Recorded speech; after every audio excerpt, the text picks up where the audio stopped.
Good morning, Parkside. Welcome to this week's encouragement video. Thanks for tuning in. There's two things I want to tell you about today that have brought encouragement to me in the life of our church. And I think they will for you as well. They inspire me forward. Here's the first one. Sunday night at our church meal, I loved being together with our church, with different people talking, hearing what God's doing in their life, the exciting things, as well as some of the challenges, and just being together. I love to look out and see different people sitting with people they didn't know, and saying, man, I want to get to know these people and I want to learn how I can love them well.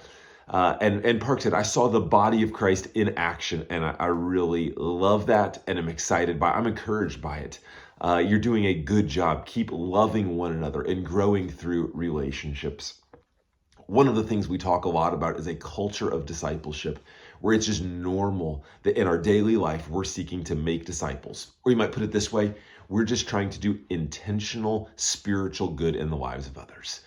So that might mean a Bible study, or it might mean just calling somebody on the way home from work and saying, hey, I'm praying for you. Is there anything specific? It might mean you're just going to seek out a time to talk to somebody after church. Hey, 5-minute conversation, and point them out and ask them how a particular thing in their life or their family is going.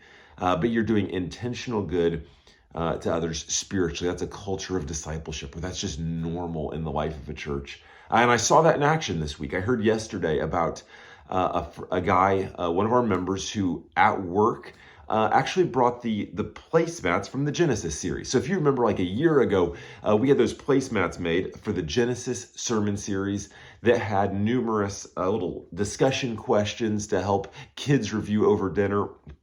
And he said, why don't I bring this to work? I can set it in the break room. Maybe it's an opportunity to talk about it. And after it sitting there for a while, it actually did come up in conversation. And some of his coworkers looked at it and they said, you guys ask your kids this stuff? These are like big questions. And he said, yeah, we do, because we think it's real. And I'd love to tell you about it. Here's the point. It's not that you need to grab one of those placemats, take it to work, and go through all that. That might be a good idea for you. In fact, maybe you should consider it. But maybe that's not necessarily what would work with your work, or maybe you don't have a job right now.